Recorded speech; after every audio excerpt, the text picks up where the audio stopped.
Previously on When the Mad Emperor Holds Me.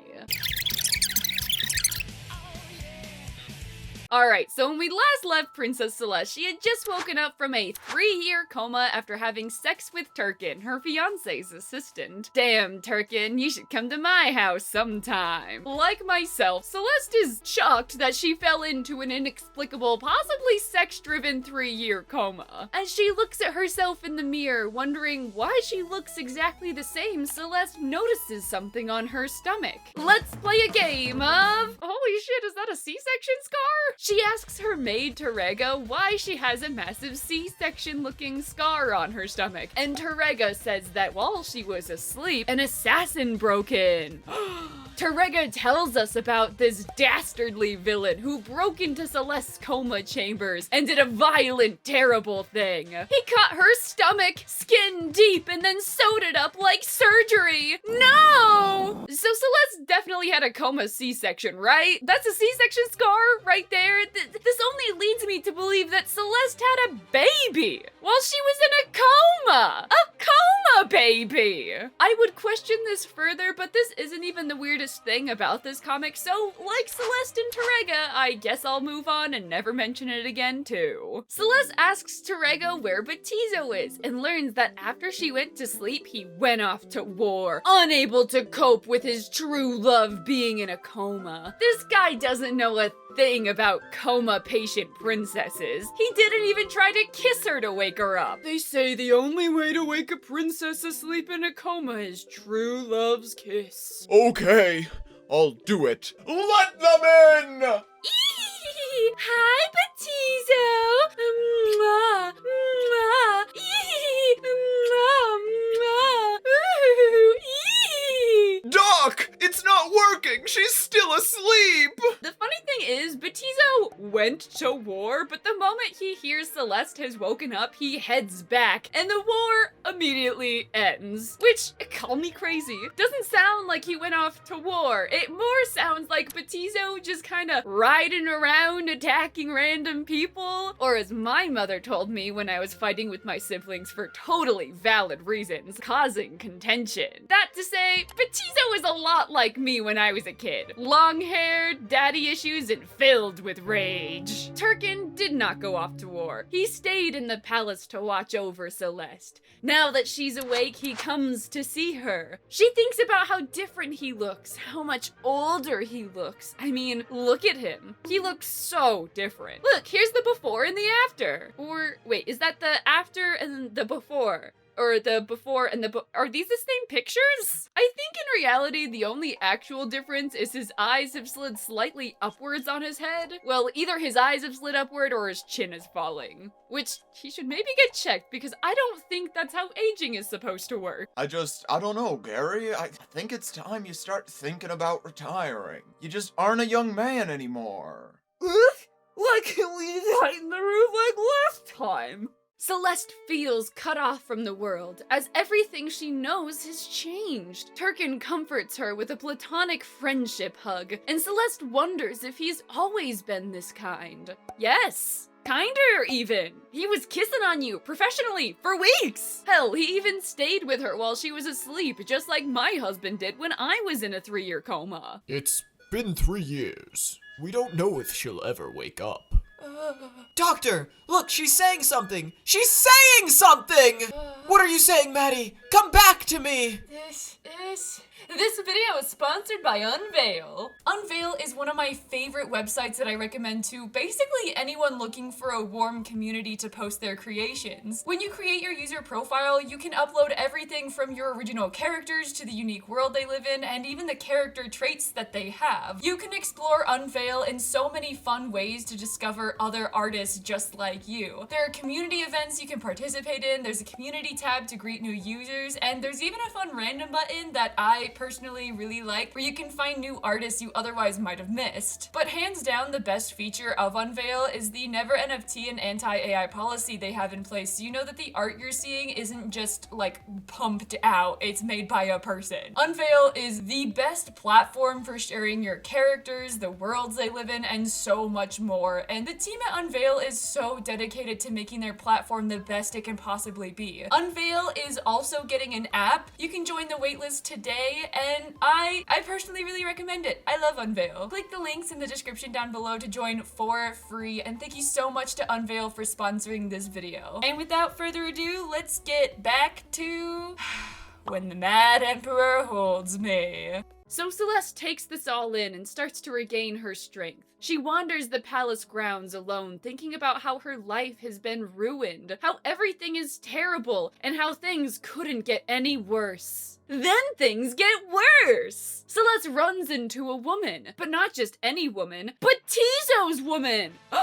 That's right. Sometime in that 3-year coma between all of his warmongering, Pt2 found the time to marry Princess Herodia of Kronak, who was Celeste's biggest enemy before the big engagement. If you've seen part 1, you may be saying, I don't remember Celeste having a generic rival character who is also pining for Pt2, and there's a simple explanation for that. She had so little impact on the story till this point, I literally couldn't care less about her. Oh hey, that's another way me and Pt2 are alike, because he also doesn't give a crap about her. For some context, before Pt2 and Celeste got together, Herodia spent literally all of her time pining after Pt2, sending him engagement letter after engagement letter, constantly pestering him with proposals. When him and Celeste finally got together, he used this to shame Herodia away, telling her that he's glad he's finally engaged to Celeste. So now Herodia will stop sending him unnecessary documents that he'll have to throw away. Heaven forbid he has to move his baby little tiny arm slightly to put a piece of paper in the trash. Honestly, I think at the time Herodia dodged a bullet because I can't imagine repeatedly proposing to a guy who'd spring a surprise prostitute foursome on me on my birthday. That's right! We learned that not only was the last day Celeste was awake her engagement day, not only was it Pt2's kill daddy anniversary, it was also her birthday. So you just gonna bring me a birthday gift on my birthday to my birthday party on my birthday with a birthday gift? Happy birthday? But she's dodged the bullet no longer, as she's indeed locked that freak down. Princess Herodia has evilly stolen Pt2 from Celeste. Thank goodness. But that's not all. Evil Herodia is eviling for 2? She's pregnant with Pt2's baby? Pt2?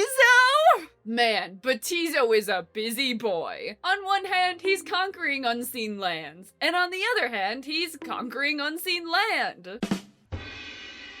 Celeste is upset because it's been several days since she woke up and no one told her that her fiancé left her and got another woman pregnant, and also married that woman. I feel like that's maybe something you should tell someone and not just let her randomly find out in the streets. She asks Turkin about the circumstances of Pt2 and Herodia's marriage. Like, I don't know, did he also randomly invite 2 prostitutes to share the bed with her on their birthday wedding night? Did Turkin give her sex lessons too? The answer to both of these questions is no. Which leads me to think that between Pt2's 2 marriages, Turkin had his sex ed teaching license revoked. Which is good, because the last person he taught had sex so bad she fell into a 3-year coma. Celeste is confused about why Herodia is pregnant, because she thought that Pt2 didn't want to have children. He had said previously he wanted, and I quote, his line to end. Okay, freak. Turkin tells her that every woman who slept with Pt2 in the past was given a contraceptive, but that they aren't always 100% effective. Celeste then asks where the mothers and babies that resulted are now, and Turkin tells her that they're all dead, murdered, specifically by Pt2's hand.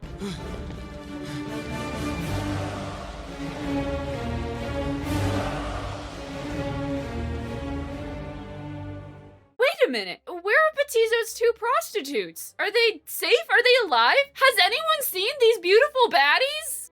Man, Celeste really dodged a bullet. And speak of the devil-shaped bullet, Pt2 is here. Since he received word that she had awoken, he rode constantly all through the night and rushed to see her. And, his wife, I guess, but mostly Celeste. They talk and he apologizes for not being able to marry her. She doesn't really care, which, considering all of the information she and we have been bombarded with, is reasonable. Since their marriage has fallen through, Celeste now has no excuse for being away from her home Calyx, getting her feet cut off by her evil stepbrother Raph. Obviously, she'd like to avoid that because her feet are her best feature. So they discuss what she should do. Baptizo tells her she could just stay in the castle, surrounded by people who hate her, and she turns that down. He then says she could stay in the castle, surrounded by people who hate her, and become his concubine, which she also turns down for some reason. I could help you cross the street. No. I could help you cross your yard. No. I could help you cross your porch. No. Celeste actually has a different plan in mind. She's going to become a citizen of Kelenev. Woo! Baptizo laughs at her, saying that the only way she could do that would be to marry another citizen of Kelenev. And no true upstanding citizen of Kelenev would want to marry a former empress-to-be. Can you see an eligible bachelor of Kelenev? Point to the eligible bachelor. Ves algon soltero eligible de Kelenev? Is my Spanish atrocious? So Celeste just kinda points to Turkin and says, Turkin, I'll marry him. Which, hey, I mean, that makes sense to me. They did share Celeste's wedding night together. Only seems right. It's almost like Turkin planned this. Like, Turkin taught Celeste how he would want to be kissed. Oh dear. I'm not a groomer. I'm just a loser. So with no reservations or even really a moment of thought, Turkin accepts her proposal. Ah, young love. Baptizo was surprised and then double surprised when Celeste asks him to make Turkin a nobleman. He agrees to both and leaves the room pissed off. Better to be pissed off than pissed on, as I always say.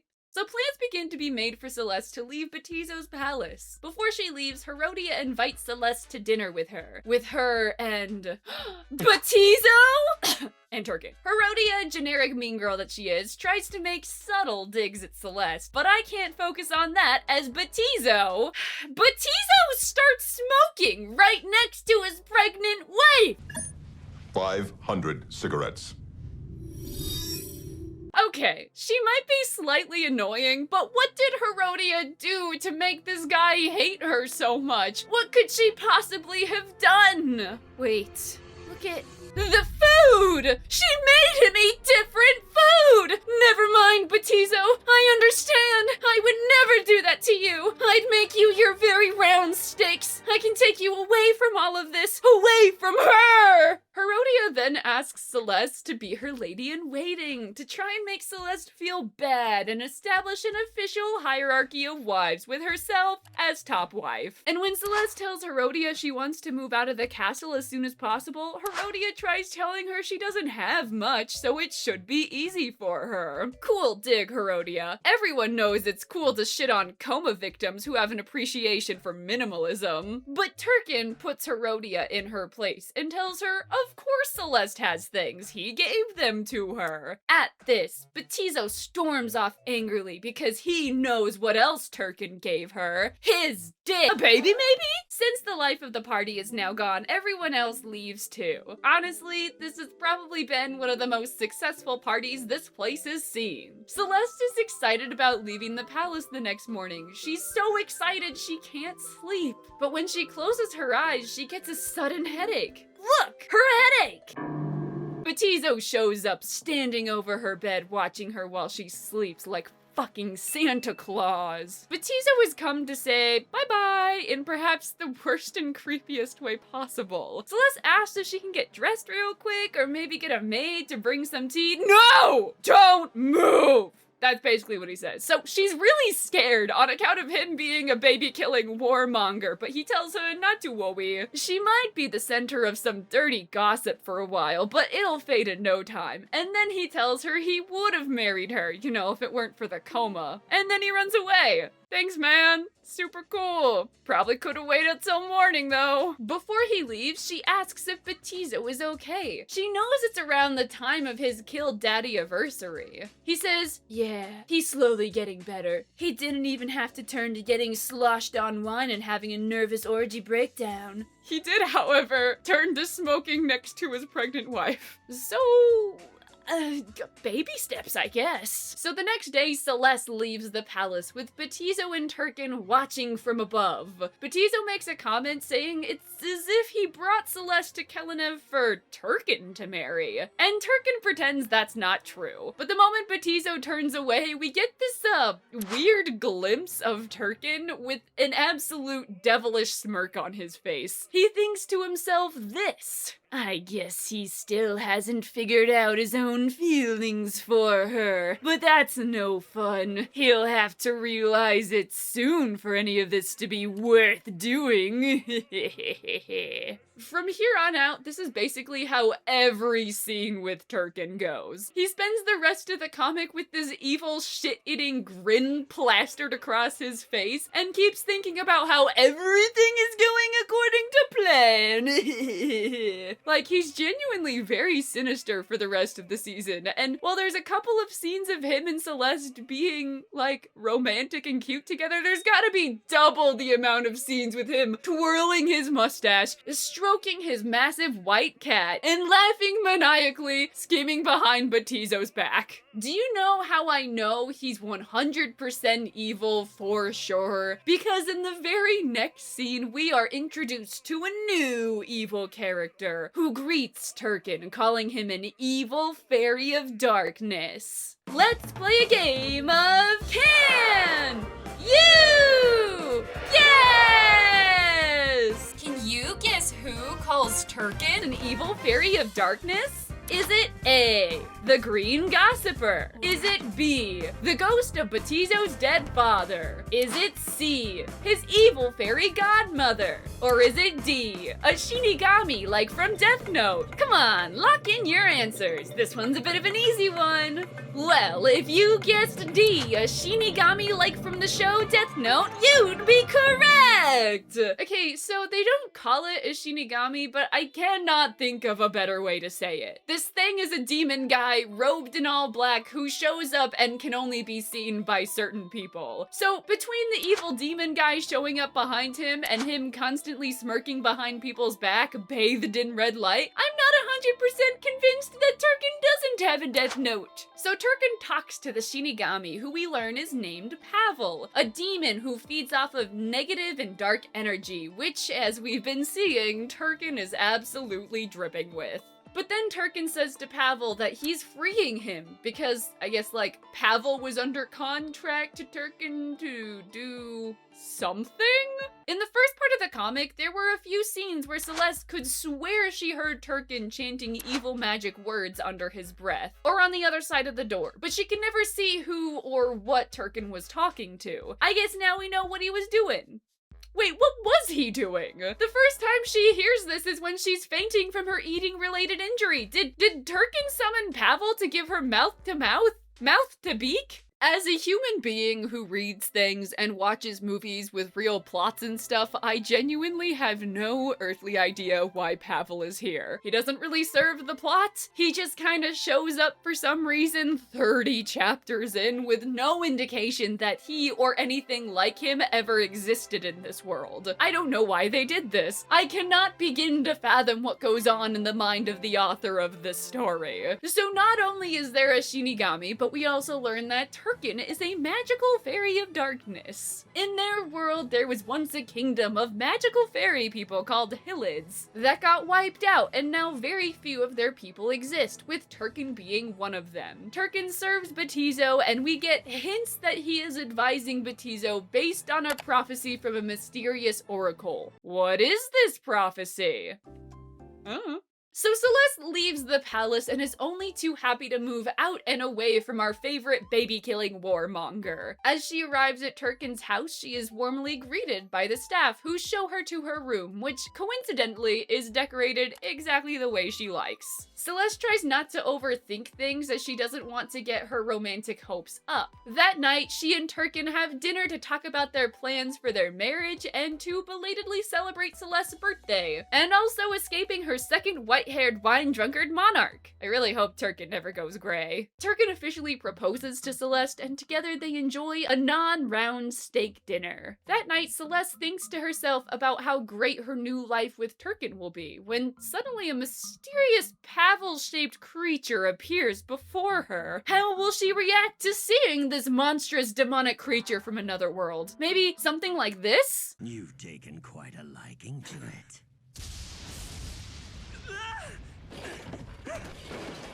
Or like this? What is it, Mr. Yagami? It's a monster. Please calm down. Or hell, maybe even this. Who the hell are you? Get away! I mean, I would be pretty freaked out if a creepy large being suddenly came into my house uninvited to hang out with me. But no. As it turns out, Celeste knows Pavel. Like, quite well, actually, as he is her fourth and only childhood friend who's always been there for her. Pavel even taught her how to read. In the dungeon. Wait a damn minute. So then we meet Arinand, Celeste's third and only childhood friend. He taught her how to read. In the dungeon. Her third and only childhood friend, Arinand, taught her how to read. Pick a lane, comic. Who taught Celeste how to read? Was it the Shinigami, or was it the only viable love interest? This is very important information I need to know. Honestly, I get why Arinand would be able to teach her how to read, but why would Pavel teach her how to read? Like, why would this evil Shinigami bird guy even know how to read? Who taught him? His Shinamami? Arinand?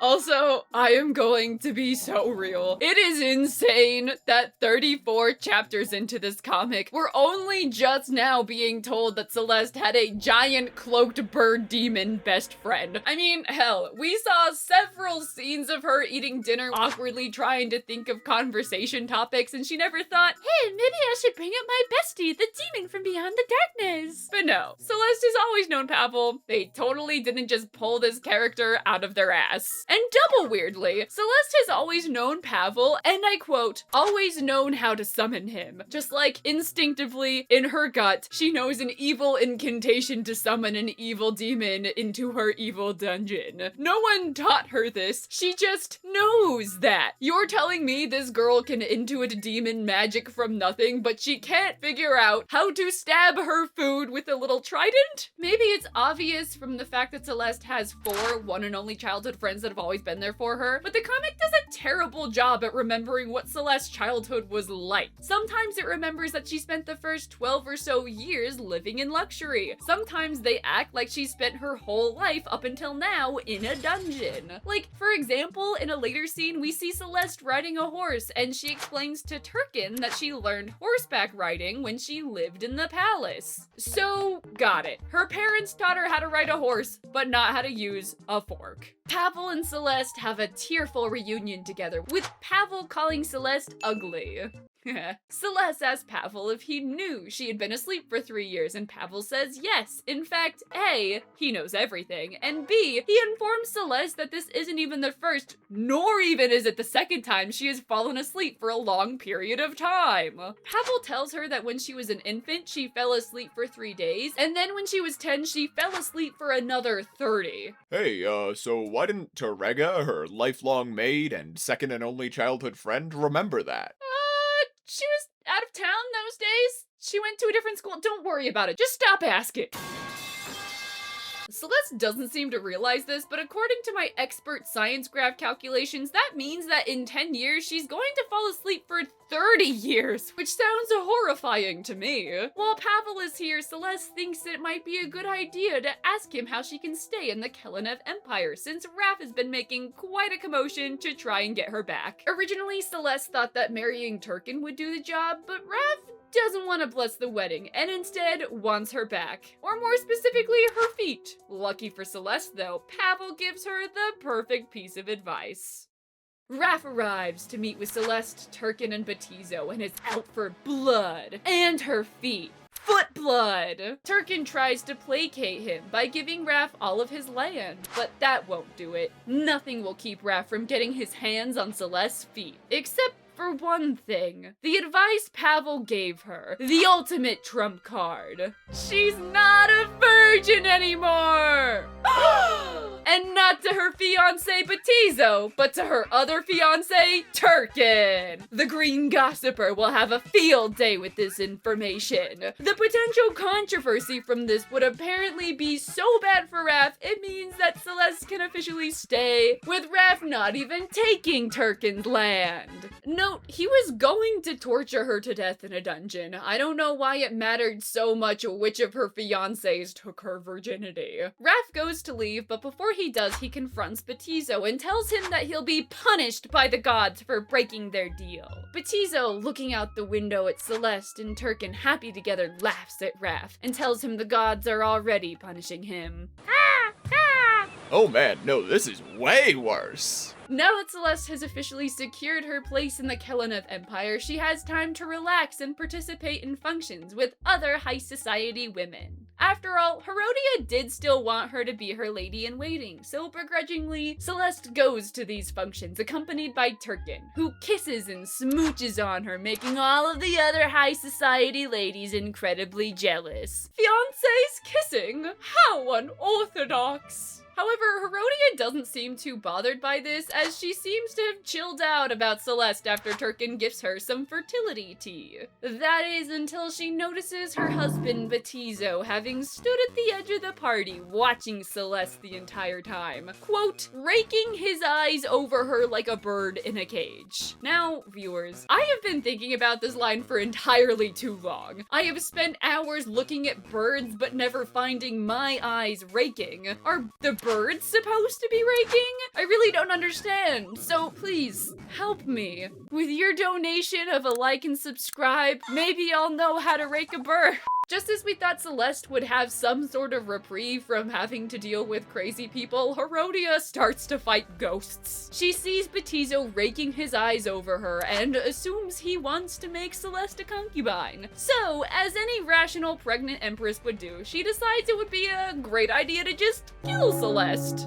It is such a non-issue for Herodias that if she just stopped inviting Celeste over, Pt2 would stop raking her. Holy moly. Herodias' evil doing for two comes to fruition on the day of the big royal fox hunting trip. Celeste initially didn't even want to go on the fox hunting trip because she loves animals. I mean, someone has to love these deformed horses. But she is forced to go by Turkin, telling her to suck it up and kill those animals. Because you must never let anyone know your weaknesses.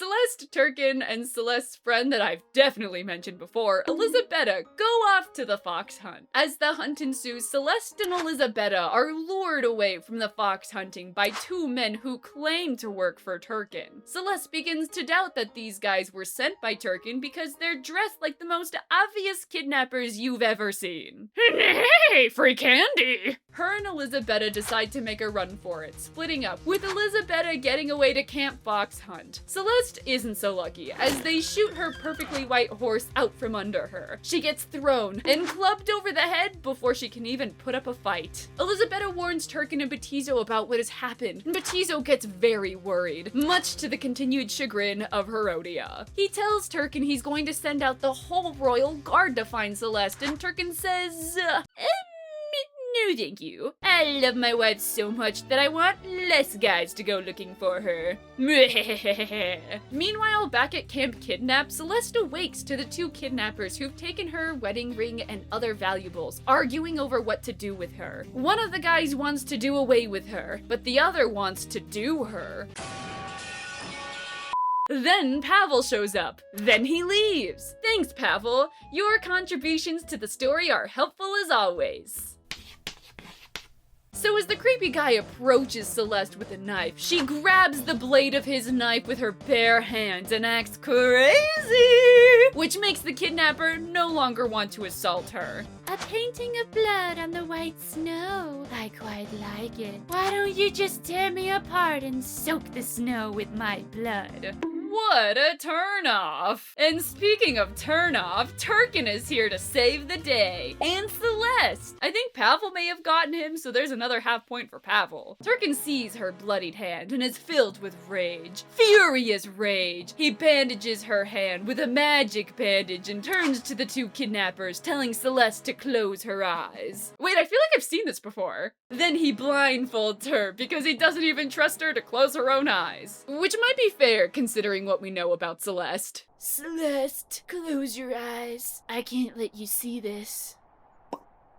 Okay, this'll just go faster if I do it for you. Before Celeste can protest, Turkin magically transports himself and the kidnappers away. Wait, if he was gonna teleport himself away, why did she need to close her eyes? Now Celeste is alone in the woods, kneeling blindfolded and bloodied in the snow. When he teleports back, he is drenched in blood. And when Celeste asks him where did they go, are they safe? Are they alright? Turkin says, yeah, they got away. Drenched in blood, mind you. No, she does not ask where the blood came from. In fact, Celeste doesn't even begin to consider the possibility that Turkin killed those guys till a few days later, when her friend tells her rumors have started spreading that some mysterious person killed the kidnappers and left their mangled bodies out in the woods. Celeste, I know you aren't the brightest, but you gotta get out of Kelenev. All of these freaks are out for blood. Speaking of freaks out for blood, Herodia is freaking out that her assassination attempt failed, and Celeste is still alive. Her husband is raking his eyes as we speak.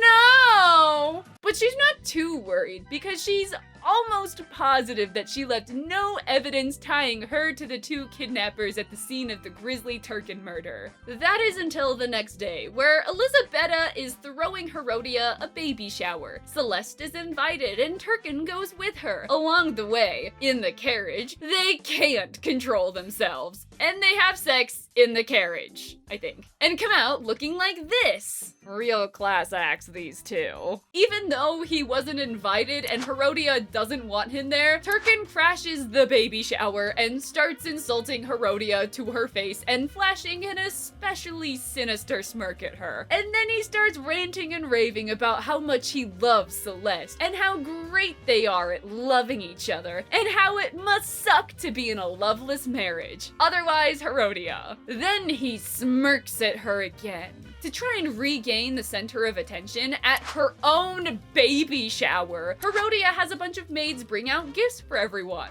When the maid with Celeste's gift comes up to her, Celeste notices that the maid is wearing her stolen wedding ring. Herodia is shocked. This could be her undoing. Turkin questions the maid about where she got the ring, and the maid explains that her boyfriend found the ring out in the woods and gave it to her. So people in Kelenev really are just finding rings on the ground and giving them away as gifts. Sorry for being so harsh on you, Pt2, but you do still suck. And you know who else sucks? Turkin! He does not stop smirking evilly at Herodia, and she starts panicking, thinking that he has tied her to the assassins. She gets more and more stressed until Turkin delivers the final blow. Imagine the most devious and shit-eating smirk a mustache-twirling Hitler person can only dream of. And double it! Now, I cannot stress this enough, that what I'm about to say actually happens in the comic. Turkin smirks at Herodia so hard and so evilly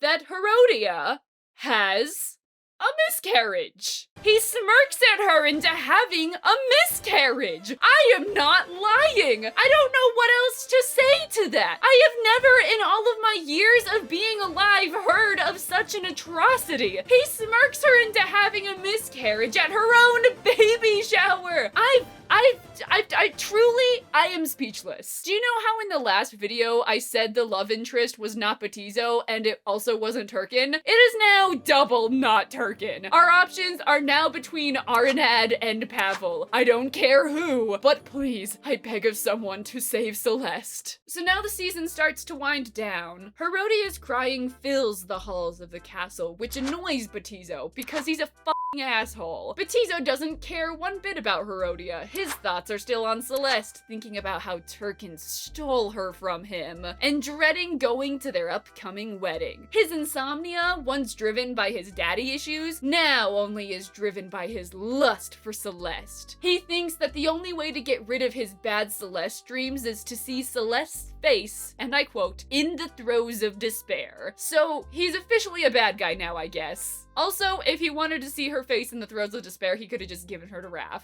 Celeste is oblivious to all of this, because of course she is. And back at her home, her and Turkin are happily planning their wedding. Here, I'm just gonna give you some bullet points. Number 1. Turkin is now taking the last name Hillid for his lost people. Goodbye, Celeste Calix. Hello, Celeste Hillid. Number 2. Turkin tells Celeste that he likes it when she acts childish. Number 3.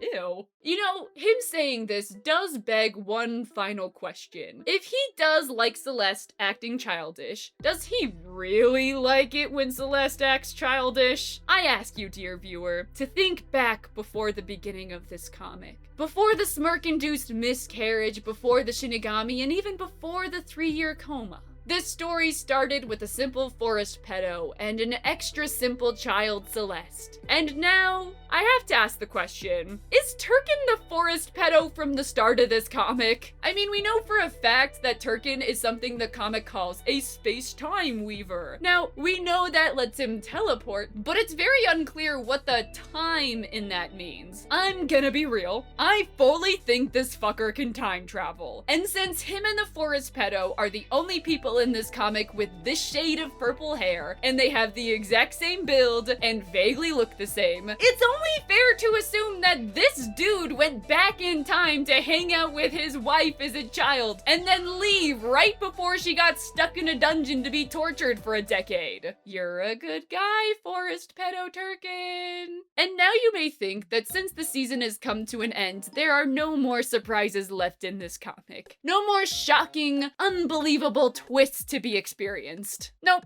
I have one more twist for ya. One more ace in my hole. This comic, against all odds, against all moral standards a human being should conceivably hold, is rated young adult. Webtoon thinks this comic is for young adults. Move over, The Fault in Our Stars. We have a new YA romance classic for the kiddies. Young adults love when the male romantic lead smirks a woman into a miscarriage. As always, great job sorting your comics, Webtoon. You've done it again, you son of a gun. You might be wondering how I'm feeling after reading such an atrocity.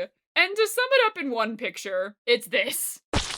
This is, without a doubt, the weirdest, worst comic I have ever read. I don't know if anything can ever top the Forest Pedo Shock 4-Way Smirk Carriage Coma comic. And if something ever does, may God have mercy on our souls.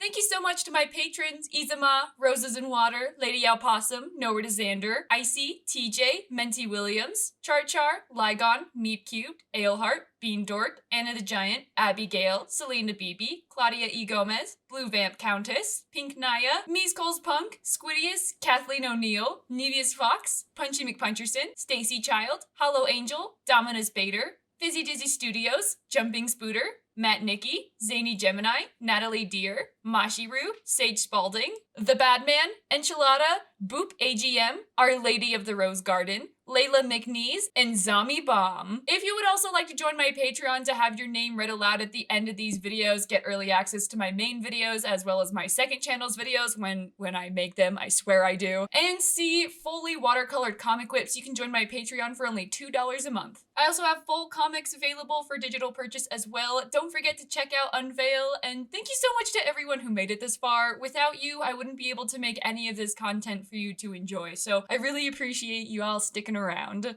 Bye bye!